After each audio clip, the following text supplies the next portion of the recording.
Hi friends, आज मैं आपको बताने जा रहा हूँ सेक्सुअल रिप्रोडक्शन का एक important topic which is known as fertilisation. Fertilisation एक ऐसा इम्पॉर्टेंट प्रोसेस है जिसको हम सिंगेमी भी कहते हैं या पर fusion of male and female के में देखा जाता है।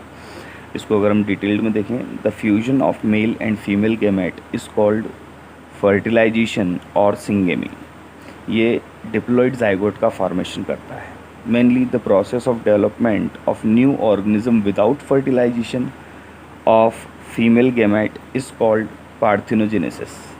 मेनली कई सारे ऑर्गेनिजम्स या कई सारे प्लांट्स आपने ऐसे देखे होंगे जिनमें फ्लावर नहीं आते, डायरेक्ट फ्रूट आ जाते हैं, तो वो भी एक बेस्ट एग्जांपल है पार्थेनोजेनेसिस का।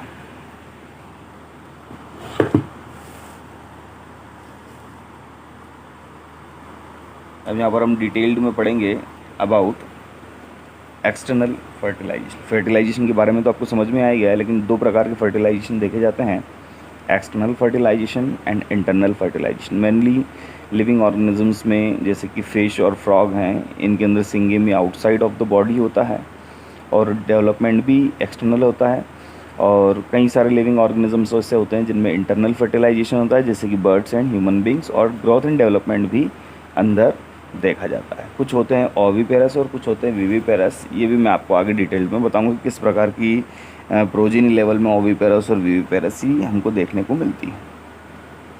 पोस्ट फर्टिलाइजेशन इवेंट, ये एक इम्पॉर्टेंट टाइप का इवेंट है which is related to the development of embryo. Mainly देखा जाता है पोस्ट फर्टिलाइजेशन इवेंट में सेक्सुअल लेवल पे जो रिप्रोडक्शन में जाइगोट का डेवलपमेंट हो जाता है और with the help of cell division, morula, blastula और एम्ब्रियो का डेवलपमेंट यहाँ पर देखने को हमको मिलता है। इसमें कुछ इंपॉर्टेंट 3 पॉइंट्स यहाँ पर दिए हुए हैं।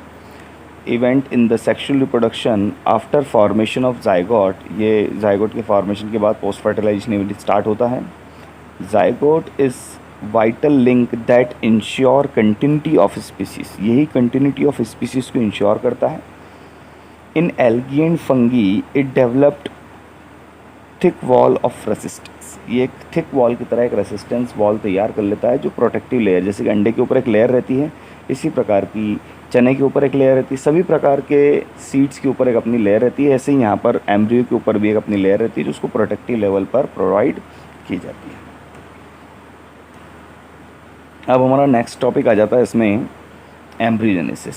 ज़्यादा समय नहीं लेते हुए हम लोग शॉर्ट में देखेंगे कि एम्ब्रियोजेनेसिस क्या है और इसके अंदर क्या इंपॉर्टेंस हमको देखने को मिलती है। The process of development of embryo from zygote by meiotic division and cell differentiation and develop new group of cells and organs.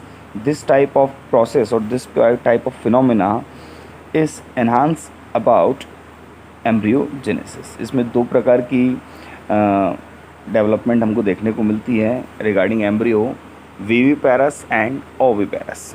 Oviparous developed of zygote outside the body on the basis of eggs and viviparous develop of zygote inside the body like humans. जो अंडे देते हैं they are known as viviparous because they are developed their zygote outside, and viviparous they are developed their zygote inside, example human being।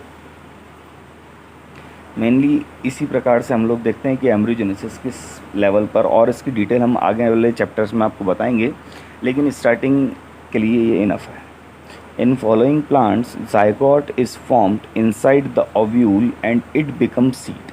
आप जितनी भी diagrams अगर देखेंगे तो जैसे कि मान लो ग्राम है या पी है, तो पी के ऊपर का जो छिलका है या कवर है, it is known as pericarp, and the inner level, the ovary level is the ovule level is known as seed। Mainly जैसे कि आपने आम खाया तो आम के ऊपर का जो गूदा है और जो छिलका है वो पेरिकार्प की डिमिशन में आता है, और जो सीड है वो रिलेट करता है उसके ओव्यूल से।